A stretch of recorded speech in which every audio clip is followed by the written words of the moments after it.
अस्सलाम वालेकुम and good evening to everyone. आज हम सीसीफ 3.1 का चैप्टर 9 के पेज 14 में, जिसका नंबर 9 है, स्टडी करेंगे। इससे पहले के पेजेस में 8 नंबर तक जितने भी वेल्डिंग प्रोसेस के मेन ग्रुप और उसके जो सब सेक्शन ग्रुप हैं वो हम स्टडी कर चुके हैं।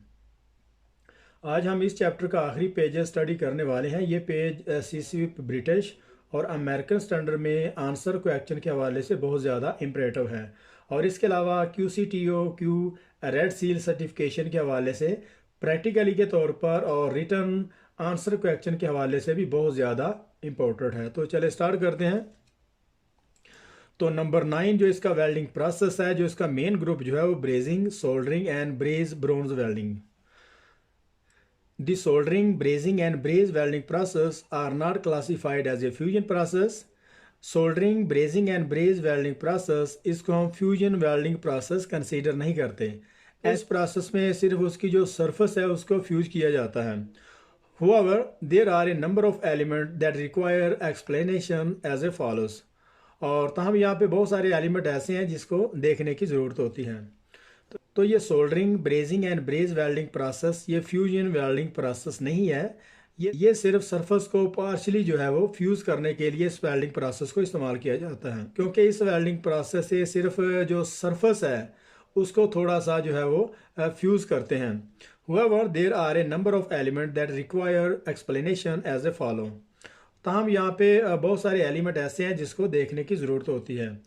फ्यूजन वेल्डिंग प्रोसेस में ये होता है कि बेस मेटल को भी मेल्ट करते हैं, और उसके साथ जो फिलर वायर होती है, जो इलेक्ट्रोड होता है, वो भी मेल्ट होता है, और साथ ही साथ उसके जो फ्लक्सेस हैं और फ्लक्सेस में जो एलिमेंट होते हैं वो भी साथ फ्यूज़ होते हैं। लेकिन यहाँ पे जो ब्रेजिंग, सोल्डरिंग और ब्रोंज वेल्डिंग प्रोसेस में सिर्फ उसकी जो सरफेस है उसको ही जस्ट फ्यूज़ करते हैं। नंबर 9 में ब्रेजिंग, सोल्डरिंग, ब्रेज वेल्डिंग प्रोसेस है, और इसका जो मेन ग्रुप है ये, उसके आगे उन्होंने 9.1 के आगे ब्रेजिंग प्रोसेस है, और इसी तरीके से 9.1.2 है, फ्लेम ब्रेजिंग प्रोसेस है, और इसके अलावा 9.1.3 में फर्नेस ब्रेजिंग, और इसी तरीके से 9.1.4 में डिप ब्रेजिंग, और 93 में अदर ब्रेजिंग प्रोसेस, और इसी तरीके से 94 में सोल्डरिंग है, और 942 में फ्लेम सोल्डरिंग, और 952 में soldering with the soldering iron, soldering with soldering iron, और इसके बाद 96 में अदर वेल्डिंग प्रोसेस है, और 97 में ब्रेज वेल्डिंग, और 97.1 में गैस ब्रेज वेल्डिंग है, और 97.2 में आर्क ब्रेज वेल्डिंग। तो ये ग्रुप 9 के ब्रेजिंग, सोल्डरिंग, ब्रेज वेल्डिंग प्रोसेस के जो ग्रुप 9 है सब उसके सब सेक्शन हैं।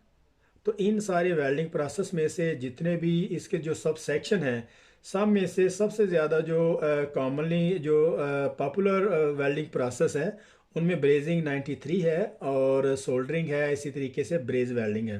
तो सबसे पहले हम ब्रेजिंग जो 93 है इस पे बात करते हैं। In the correct use of the terms brazing, 2 element need to be satisfied. तो ब्रेजिंग वेल्डिंग प्रोसेस जो है वो कम्प्लीटली और सक्सेसफुल कंप्लीट करने के लिए इसमें 2 चीज़ों का ख्याल रखना होता है। तो इसका नंबर ए में the use of a filler material with the solidification temperature greater than 500 centigrade.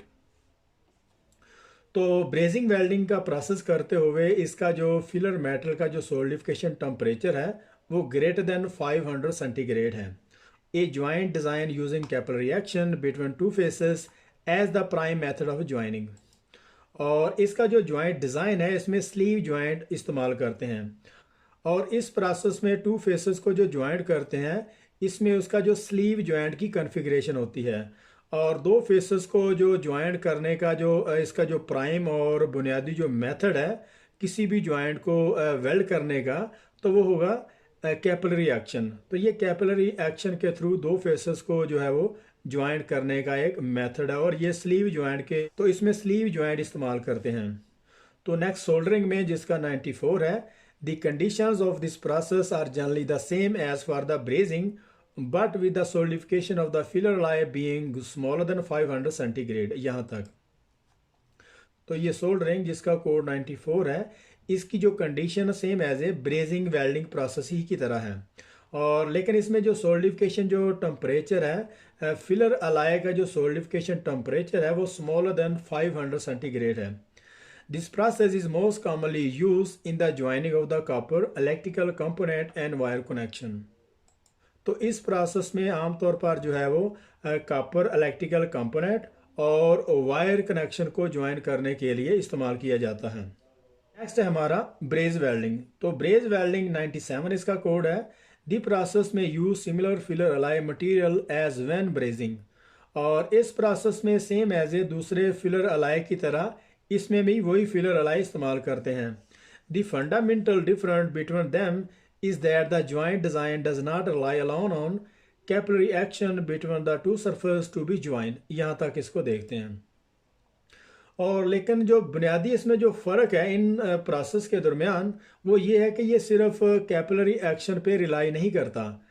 जो किसी भी ज्वाइंट को वेल्ड करने के लिए, किसी भी ज्वाइंट की दो सरफेस को ज्वाइंट करने के लिए ये सिर्फ कैपिलरी एक्शन पे रिलाई नहीं करता। एंड ए बट और fillet weld is generally produce in the joint area. और इस ब्रेज वेल्डिंग प्रोसेस में बट और फिलेट वेल्ड को ज्वाइंट किया जाता है। An example of where this is use is an the braze of cast iron. An example of where this is use is in the braze of a cast iron but joined where in order to maximize the joint surface area the preparation may appear like the following। तो इसको जो छोटा छोटा करते हैं। an example of where this is used is in the braze of cast iron। तो ब्रेज welding process में cast iron जो है वो बट जॉइंट के लिए इस्तेमाल किया जाता है। तो इस ब्रेज वेल्डिंग प्रोसेस में बट जॉइंट के लिए एज ए कास्ट आयरन जो है इस्तेमाल किया जाता है। और इसमें इसकी जो सरफेस को जो है वो इंक्रीज किया जाता है, उसको बढ़ा दिया जाता है। दी प्रिपरेशन में अपीयर लाइक द फॉलोइंग। और इसकी जो देखने में जो लुक लाइक है वो इस तरीके से होगी। जैसे कि अगर हम बात करें फ्यूजन वेल्डिंग प्रोसेस की तो वहाँ पे क्या करते हैं कि जो सिंगल वी या सिंगल बेवल है उसकी जो प्रिपरेशन है वो 37 डिग्री या अराउंड उसी के लगभग होती है। तो लेकिन यहाँ पे उन्होंने इसकी जो सरफेस है जहाँ पे इसको वेल डिपॉजिट करना उसकी जो सरफेस है उसको बढ़ा दिया है ताकि, क्योंकि इसकी जो सिर्फ पार्शियल पेनिट्रेशन जो है वो फ्यूज़ होती है। तो इस लिहाज से इसकी जो जितना भी इसका वेल्ड का एरिया इंक्रीज होगा उसी तरीके से जो ज्वाइंट की स्ट्रेंथ है वो इंक्रीज होगी। तो यहाँ पे उन्होंने एक डायग्राम दी हुई दिस एरिया में आल्सो भी स्टडेड। वो यहाँ पे कह रहा है, तो ये बात कर रहा है कि यहाँ पे इसको भी है वो इसको स्टड करना होगा। जितना ये एरिया जहाँ पे उन्होंने ये सारे का सारा जो वेल्ड एरिया है इसको इस तरीके से जिसको कंप्लीट करना होगा।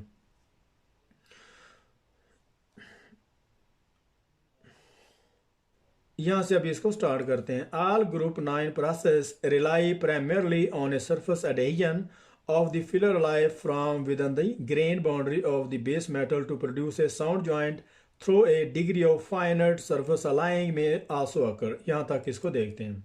तो ऑल ग्रुप 9 प्रोसेस और इसके रिलेटेड जितने भी इसके सब सेक्शन ग्रुप में बेस मेटल की फ्यूजन और फिलर अलाय के जो ग्रेन है की पार्शियल फ्यूजन ज्वाइंट की स्ट्रेंथ पर रिलाई करती है। The success and thus the main inspection point of this group of the process are mostly concentrated around the joint preparation and cleanliness।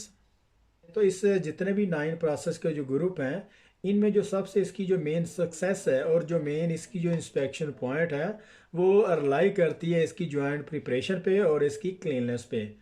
तो यहाँ पे जितनी अच्छी इसकी क्लीननेस होगी, क्योंकि इसमें सिर्फ फ्यूजन पार्शियल पेनिट्रेशन जो फ्यूजन है वही जो इसको फ्यूज़ करते हैं, क्योंकि इसमें कोई बेस मेटल फिलर लाए या दूसरे एलिमेंट को मेल्ट नहीं किया जाता। तो इस लिहाज से यहाँ पे इसकी क्लीननेस है, क्योंकि क्लीननेस ही की वजह से इसकी जो सरफेस जो है वो फ्यूज़ होती है। और इसके अलावा इसका जो जॉइंट प्रिपरेशन है और जो इसकी जॉइंट प्रिपरेशन है जितनी वो मैक्सिमाइज होगी उतनी ही भी जॉइंट की स्ट्रेंथ को वो कंसीडर किया जाता है। और इसके अलावा जॉइंट की जो प्रिपरेशन है जितनी जॉइंट की प्रिपरेशन जो है वो यहाँ पे मैक्सिमाइज होगी उतनी ही वेल्ड की स्ट्रेंथ को जो है वो कंसीडर किया जाता है। तो यहाँ पे कुछ आंसर क्वेश्चन भी बनते हैं कि ग्रुप 9 के प्रोसेस में एक जॉइंट की स्ट्रेंथ के लिए कौन सी जो है वो रिक्वायरमेंट होती है। उसमें जॉइंट प्रिपरेशन है, क्लीननेस होगी और इसी तरीके से जॉइंट सरफेस एरिया या बहुत सारी दूसरी चीज़ें वहाँ पे मेंशन होगी। तो 9 ग्रुप के जितने भी प्रोसेस हैं वो ज़्यादातर रिलाई करते हैं जॉइंट की प्रिपरेशन पे और उसकी क्लीननेस पे। तो उसके बाद सोल्डरिंग है। सोल्डरिंग 94 में इसका जो फिलर वायर का जो सोल्डिफिकेशन टेम्परेचर है वो कितना होगा। तो वहाँ पे बहुत सारे जो है वो डिजिटल नंबर लिखे होंगे, जैसे कि ग्रेटर देन 800 सेंटीग्रेड है, स्मॉलर देन 300 और इसी तरीके से ग्रेटर देन 600। तो यहाँ पे इसका जो स्मॉलर देन 500 सेंटीग्रेड इसका आंसर होगा। और इसी तरीके से ब्रेज वेल्डिंग प्रोसेस में इसके लिए कौन से ऐसे 2 एलिमेंट जो है वो इम्पोर्टेंट हैं। उनमें से फिलर वेटल, तो उसमें से filler material with the solidification temperature smaller than greater than 500 होगा, या फिर स्मॉलर देन 500 होगा, या ग्रेटर देन 900 होगा, या फिर स्मॉलर देन 300। तो उसके लिए जो फिलर मटेरियल का जो सोलिडिफिकेशन टेम्परेचर है वो ग्रेटर देन 500 सेंटीग्रेड होगा। तो ब्रेजिंग वेल्डिंग प्रोसेस में जो इसका जो प्राइम मेथड है किसी भी दो फेसेस को ज्वाइन करने के लिए वो कौन सा होगा। तो वहाँ पे बट वेल्ड होगा, या फिर आरटी होगा, या फिर उसमें ज्वाइंट सरफेस एरिया होगा, या बहुत सारा कुछ भी लिखा हो सकता है। तो वहाँ पे होगा कैपिलरी एक्शन। तो ब्रेजिंग वेल्डिंग में इसका जो मेन मेथड है 2 फेसेस को ज्वाइन करने का वो कैपिलरी एक्शन है, कैपिलरी एक्शन। और उसकी जो जॉइंट की कन्फिग्रेशन क्या होगी, वो होगी स्लीव जॉइंट की जो है वो कन्फिग्रेशन। तो यहाँ पे हमारा जो चैप्टर 9 का जो पेज 14 था यहाँ पे ख़त्म हो रहा है। तो मिलते हैं नेक्स्ट पेज में, तब तक के लिए अल्लाह हाफिज़।